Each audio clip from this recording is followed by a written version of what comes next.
Film की शुरुआत 2057 के समय से होती है, जब किसी डार्क इन्फेक्शन के कारण सूरज अपनी रोशनी खोते जा रहा है, जिसके कारण जल्दी धरती जम जाएगी और लिविंग बीइंग्स का सर्वाइव करना मुश्किल हो जाएगा। इसलिए इसे सुलझाने के लिए वैज्ञानिक सूरज को न्यूक्लियर डेटोनेशन से कार की तरह जंप स्टार्ट करने का तय करते हैं, जिसे अंजाम देने के लिए आइकरस 1 spacecraft equipped with advance heat shield, जो सूरज के खौलते गर्मी को भी झेल सकता है, एक बॉम्ब पेलोड को सूरज पर गिराने के लिए मिशन पर भेजा गया। पर रहस्यमय कारण से स्पेसक्राफ्ट सूरज तक पहुंचने से पहले ही गायब हो गया। इसलिए 7 साल बाद दूसरा स्पेसक्राफ्ट आइकरस 2 को 8 एस्ट्रोनॉट्स कैपा, जो पेलोड को ड्रॉप करने और डेटोनेशन के लिए जिम्मेदार है, captain Kaneda, engineer Mace, doctor Searle, pilot Cassie, navigation expert Trey, communication specialist Harvey और कोराइजन द बोटानिस्ट, जो स्पेसक्राफ्ट में पौधों की मदद से ऑक्सीजन और फूड सप्लाई मेंटेन करने के लिए जिम्मेदार है, को सेम मिशन पर भेजा जाता है। उनका स्पेसक्राफ्ट अपने आप में ही काफी टेक्नोलॉजिकली एडवांस और स्पेशियस होता है, जो आर्टिफिशियल ग्रेविटी भी पैदा कर सकता है, जिसकी मदद से वो फ्लोट नहीं होते।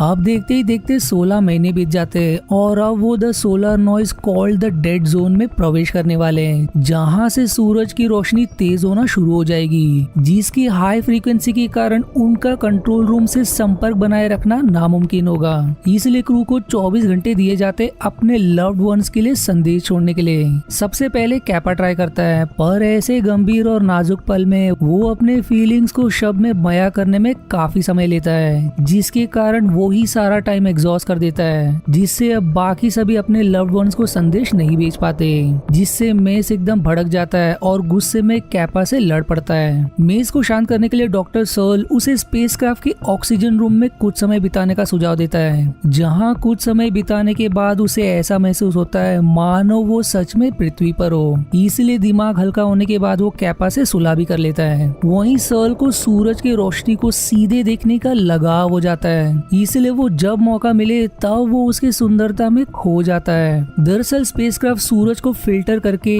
उसका सिर्फ 2% दिखाता है, पर सर्ल पर जुनून छाया होता है उसे अनफिल्टर्ड देखने की, जिसे ऐसा ना करने के लिए स्पेसक्राफ्ट का एआई उसे चेतावनी देता है, क्योंकि एक इंसान की आंखें सिर्फ सूरज के 3.1% के व्यू को कुछ ही सेकंड्स के लिए झेल सकता है। सर्ल इतने से भी संतुष्ट वो एआई को 3.1% के लिए इंस्ट्रक्ट कर देता है, जिसके बाद वो और भी सूरज की रोशनी का कायल हो जाता है और अब वो बार बार ये अनुभव रिपीट करने लगता है, जिसका असर उसके चेहरे पर नजर आने लगता है, क्योंकि अब उसके चेहरे की चमड़ी जलकर निकलने लगती है। पर अब जब उनका स्पेस का मर्क्यूरी ग्रह के करीब से गुजरता है, तब उन्हें आइकरस 1 से डिस्ट्रेस सिग्नल रिसीव होता है। इससे उनमें उम्मीद जागने लगती है कि शायद आइकरस 1 में अब भी कुछ लोग जिंदा हैं। पर सबसे बड़ा सवाल कि 7 साल बाद भी कोई कैसे जिंदा रह सकता है। कोराइजन का मानना होता है कि शायद उनका अर्थ रूम सर्वाइव कर गया, जिसकी मदद से सर्वाइव करना मुमकिन है। जिससे अब सवाल होता है कि क्या उन्हें अपने मिशन से डेविएट होकर दूसरों को बचाने में अपना समय और साधन गंवानी चाहिए। मेस मिशन से हटने से बिल्कुल खिलाफ होता है। काफी बहस के बाद अब कैपा पर आखिरी फैसला छोड़ दिया जाता है। कैपा अब अपना कैलकुलेशन करने लगता है, जिससे वो इस निष्कर्ष पर पहुंचता है कि यदि वो आइकरस 1 पर गए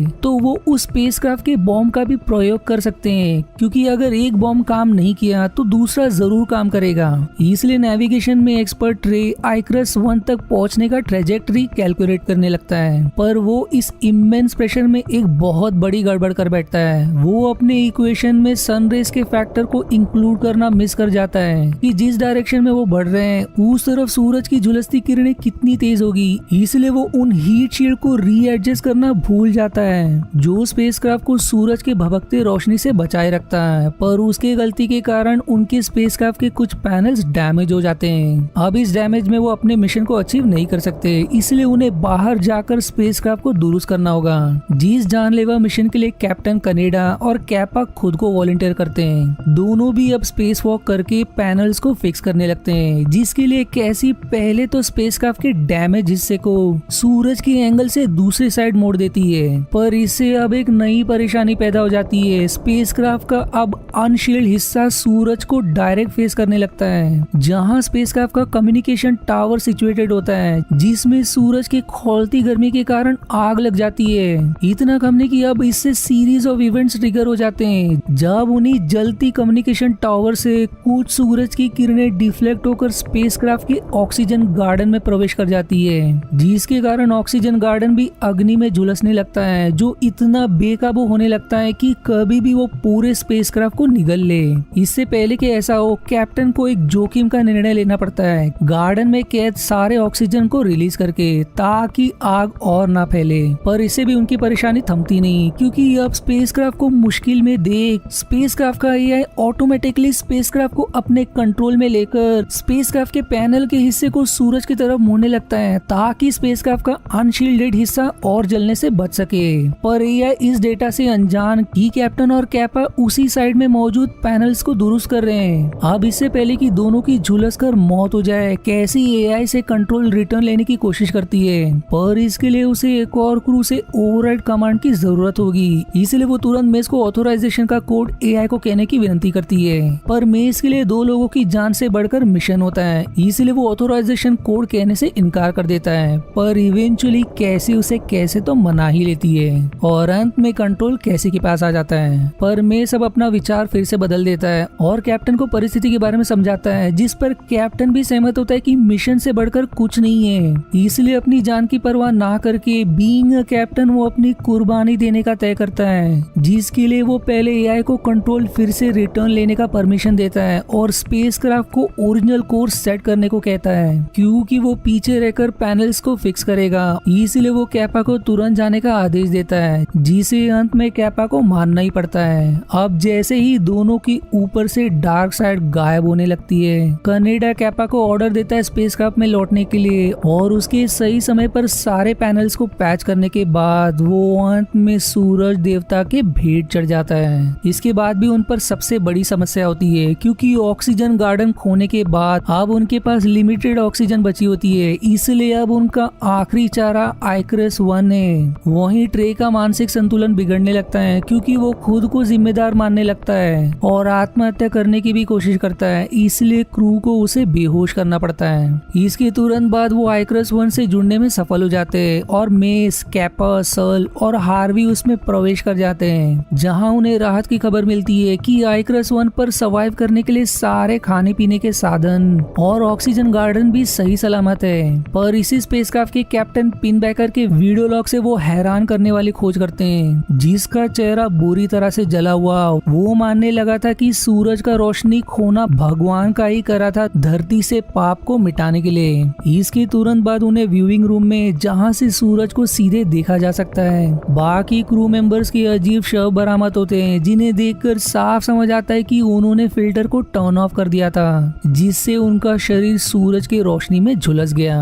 पर फिर तभी अनजान कारण से आइकरस 1 और 2 के बीच का एयरलॉक मानो डेटोनेट हो जाता है और अब दोनों भी स्पेसक्राफ्ट अलग हो जाते हैं, जिसके कारण अब वो बुरी तरह से फंस गए। पर भाग्य से उन्हें आइकरस 1 में एक वॉकिंग ईवीए सूट मिलता है, जिसके बेसिस पर मेस को एक तरकीब सूझता है कि कोई एक आइकरस में पीछे रहकर मैनुअली एयरलॉक को ऑपरेट करेगा और बाकी सभी उसी जनरेटेड सडन प्रेशर की मदद से खुद को आइकरस 2 की तरफ लॉन्च कर सकते हैं। पर इसका मतलब ये भी है कि किसी को पीछे रहकर अपना बलिदान देना होगा, जिसके लिए सन मान जाता है। वहीं सिंस कैपा का जिंदा रहना सबसे ज्यादा जरूरी है, क्योंकि वही एक एक्सपर्ट है जो पेलोड को इग्नाइट करना जानता है। कैपा को ईवीए सूट दिया जाता है और बाकी सभी स्पेसक्राफ्ट के इंसुलेशन के जुगाड़ से सूट तैयार करके कैपा को जकड़ के रहेंगे जब वो आइकरस 2 की तरफ लॉन्च होगा।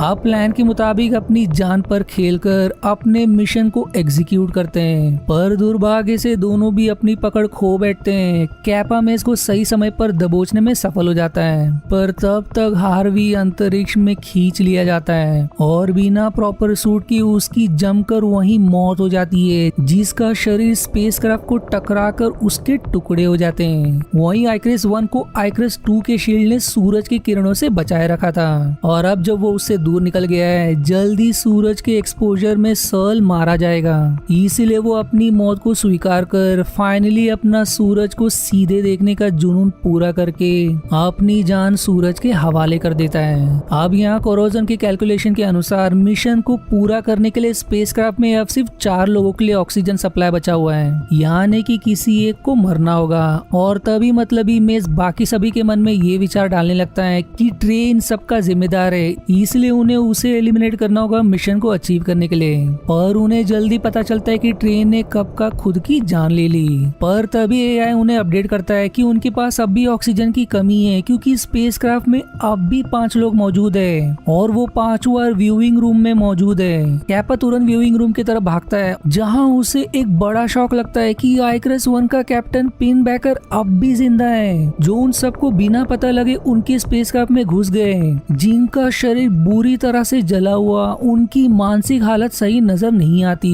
ऊपर से वो बिना किसी चेतावनी के कैपा पर बुरी तरह से हमला कर देते हैं। दरअसल उनका मिशन फेल होने के बाद और इतने सालों से अकेले आइकरस 1 में कैद रहने के कारण उनके मन में ये बिलीफ पैदा होने लगी कि सूरज दरअसल देवता है, जो इंसानियत को खत्म करना चाहते हैं, इसीलिए वो उनका मिशन भी सफल होने नहीं देंगे।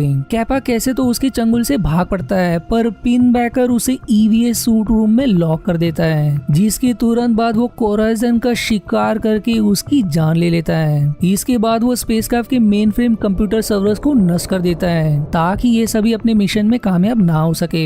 जिसके बाद वो कैसी के पीछे पड़ जाता है, पर मेस अपनी जान पर खेलकर उसी कड़कते कूलिंग यूनिट में प्रवेश करके उसी मेन फ्रेम सिस्टम को फिक्स करने लगता है, जिसे वो फिक्स करने में सफल तो हो जाता है, पर रिबूट करने से पहले उसका एक पैर दुर्भाग्य से मशीनरी में फंस जाता है, जिसके कारण अब उसकी ठंड के मारे धीरे धीरे जान निकलने लगती है। वहीं कैपा ईवीआई रूम में ट्रैप वो मेस से संपर्क बनाता है, जहां मेस अपने अंतिम समय में उसे खबर करता है कि अब उसे ही पेलोड को मैनुअली डीकपल करना होगा, पर इसे अचीव करने के लिए उसे पहले चेंबर से आजाद होना होगा। इसलिए कैपा के दिमाग में एक जानलेवा आइडिया सोचता है। वो पहले तो ईवीएस सूट पहनकर एक वेल्डिंग टॉर्च की मदद से इनर चेंबर के डोर में छेद कर देता है और फिर खुद को कुछ बार से होल्ड करके आउटर एयरलॉक डोर को खोल देता है, जिससे सडन भयानक प्रेशर जनरेट होता है। जिस सडन प्रेशर के कारण इनर डोर चेंबर की पकड़ भी उस छेद के कारण कमजोर पड़ने लगती है और अंत में वो भी अंतरिक्ष में खींच लिया जाता है, जिसमें कोराइजन की भी लाश बह जाती है। भाग्य से कैपा भी अंतरिक्ष में खींचे जाने से पहले ही बच जाता है और तुरंत एज फर्स्ट स्टेज पेलोड को मैनुअली डीकपल कर देता है, जिससे अब पेलोड आइकरस 2 से दूर होने लगता है। पर सेकंड स्टेज एक्टिवेशन के लिए कैपा को पेलोड तक पहुंचना होगा, इसलिए अपने सूट के प्रोपल्शन यूनिट के मदद से सूरज के ऊपर से जानलेवा छलांग लगाता है और भाग्य से पेलोड तक पहुंच भी जाता है। वहीं आइकरस 2 सूरज के खोलते प्रकोप में खींच लिया जाता है। अब कैपा पेलोड को मैनुअली इग्नाइट करने पड़ता है, जहां उसे घायल कैसी भी मिलती है, पर तभी घिनौना पिगबैकर उन पर फिर से हमला कर देते हैं और वहीं दूसरी तरफ वो तेजी से सूरज की तरफ बढ़ रहे होते हैं बिना पेलोड को इग्नाइट किए। दोनों में लंबी हाथापाई छिड़ी होती है, पर कैपा फिर से उसके चंगुल से भागकर तुरंत कंट्रोल रूम पहुंचकर पेलोड के इग्निशन को ट्रिगर कर देता है, जिसके बाद जैसे जैसे पेलोड सूरज की सतह की तरफ बढ़ता है, वैसे वैसे पेलोड के भीतर इग्निशन का रिएक्शन नजर आने लगता है, जो देखने में बहुत ही अद्भुत। अंत में पेलोड के डेटोनेट होते ही सूरज के न्यूक्लियर रिएक्शन में जान आ जाती है, जिसमें जल्दी कैपा भी समा जाता है, पर जाते जाते वो सूरज को करीब से महसूस कर जाता है और फिर मूवी धरती पर कैपा की बहन की तरफ मुड़ जाती है, जो कैपा का ही भेजा संदेश देख रही होती है और फिर उसकी उसी सूरज की अद्भुत रोशनी पर नजर पड़ती है, जिसका सभी को इंतजार था, यानी कि उसका भाई अपने मिशन में सफल रहा। सूरज की रोशनी लौट आई और जल्दी ये जमा हुआ आइलैंड जो कभी समुद्र हुआ करता था, यहाँ एक बार फिर पानी नजर आएगा और ये मूवी यहीं समाप्त हो जाती है। आशा है आपको मेरी एक्सप्लेनेशन पसंद आई। यदि हाँ तो प्लीज वीडियो को लाइक करना और चैनल को सब्सक्राइब करके सपोर्ट करना ना भूलें। मिलते हैं अगले एक्सप्लेनेशन वीडियो में, तब तक के लिए धन्यवाद दोस्तों।